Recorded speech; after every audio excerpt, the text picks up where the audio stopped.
최근까지도 한국에서 베트남 불법 체류자 관련 문제가 끊이지 않고 있습니다. 현지 매체 VN 익스프레스 등에 따르면 매티 투앙 외교부 대변인은 한국 관광을 위해 양양 국제공항을 통해 입국한 베트남 국민 100여 명이 연락 두절 실종됐다고 합니다. 현재 이들의 관광을 담당해온 여행사는 오는 31일까지 양양으로의 관광객 유치를 중단했고, 현재 베트남 당국과 여행사가 실종된 이들에 대한 구체적 신상 정보를 파악하고 있다고 하는데요. 이들의 핵심은 브로커죠.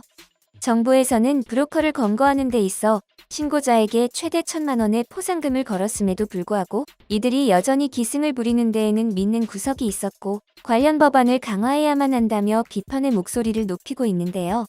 이들이 어디에 숨어 있는지, 어떻게 활동을 하는지, 대처 방안은 어떻게 되는지 관련 내용 자세히 알아보겠습니다.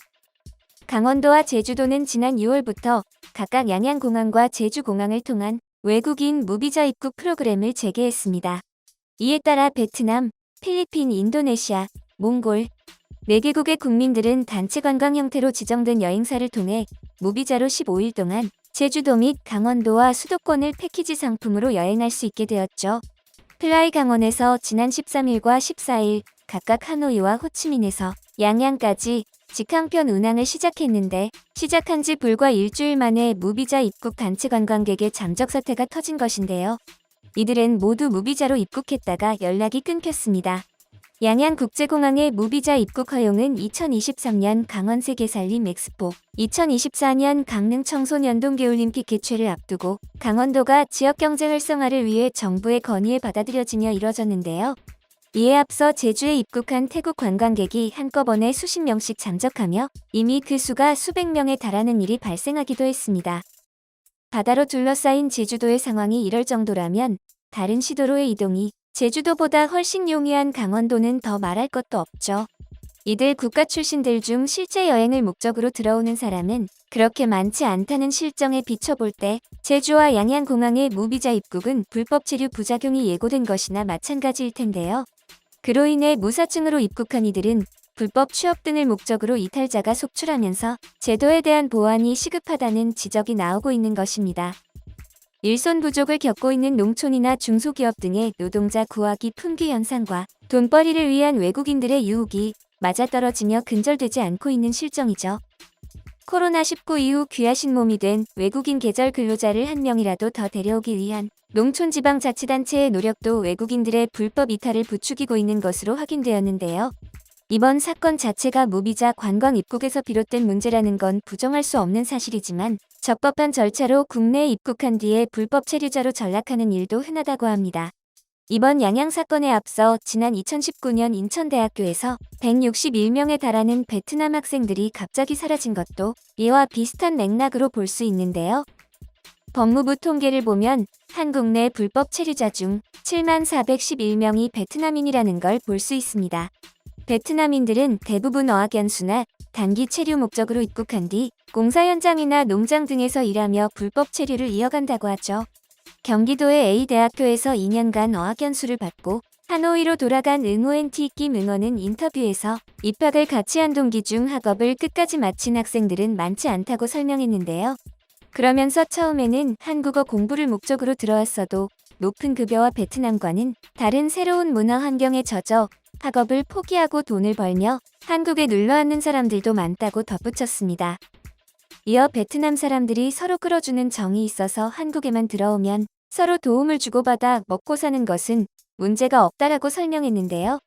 실제로 지금도 각 지역별로 베트남인들의 톡방이 활발하게 운영되고 있는 모습을 볼 수 있었습니다.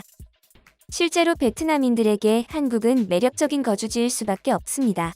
현재 베트남 대졸자가 받는 평균 임금은 한화 25만 원에서 40만 원 선인데요.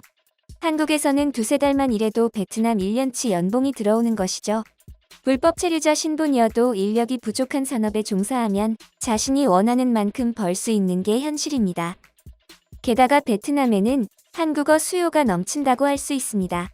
한국은 최근 SPC 사건이 대두된 것을 포함 오랜 기간 여러 공장의 악덕 업주들로 인해 생산직에 대한 처우, 그리고 시민들의 인식이 바닥을 기고 있습니다.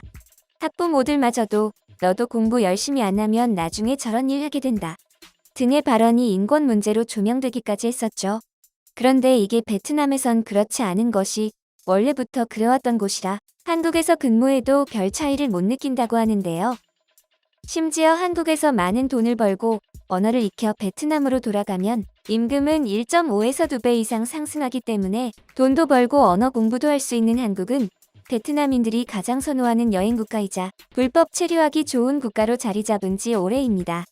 설령 정말 공부를 위해 성실하게 일하기 위해 온 베트남인들이 적법한 절차와 자격을 갖추고 오더라도 어둠의 길로 넘어가는 경우도 많죠.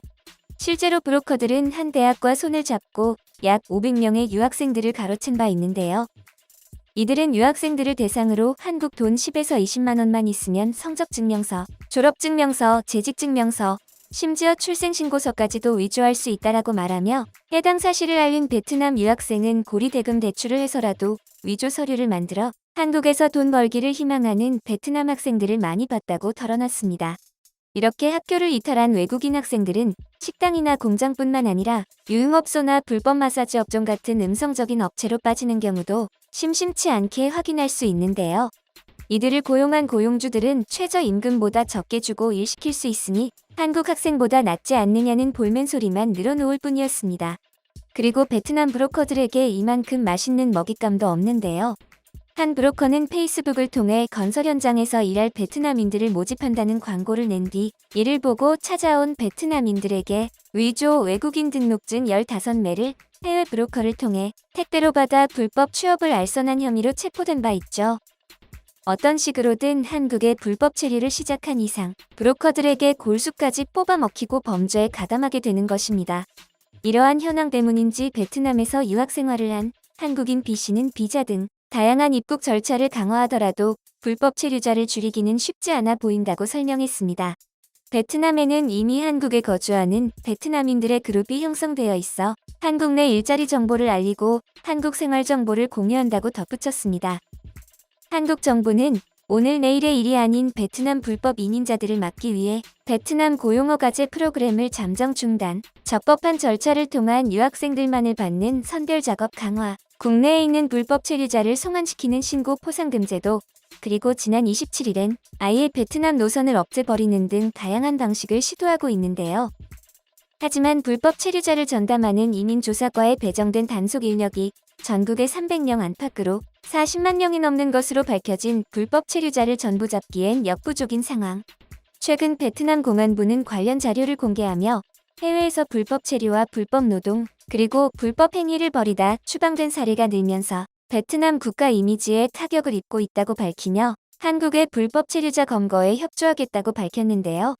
그동안 뒷짐지고 나몰라라던 베트남 정부에서도 국가 이미지가 심하게 훼손되어 다른 나라와의 외교에서 우위를 점하지 못하자 움직이기 시작한 것입니다. 해당 뉴스가 현지 매체를 통해 공개되자 베트남 국민들은 대체적으로 불법 체류자에 대해 잘못한 것이라면서도 사정이 있었을 것이라며 이해한다는 의견이 많이 포착되고 있습니다. 이러한 반응이 나오는 이유를 알기 위해선 베트남의 현지 상황을 알아야 하는데요. 중국의 가짜 제품이 판을 친다면 베트남엔 가짜 사람이 판을 치고 있습니다. 베트남에서 한국어 학원을 운영해본 한 강사에 따르면 베트남에 바른 회사는 있어선 안 된다고 하는데요. 한국으로 올바른 유학생을 보내고자 했던 해당 강사는 학생, 교사, 직원, 임원, 경찰, 공무원까지 주변에 있던 모두가 가짜였으며 이들의 선동으로 인해 설립한 법인을 3번이나 뺏겼다고 하는데요.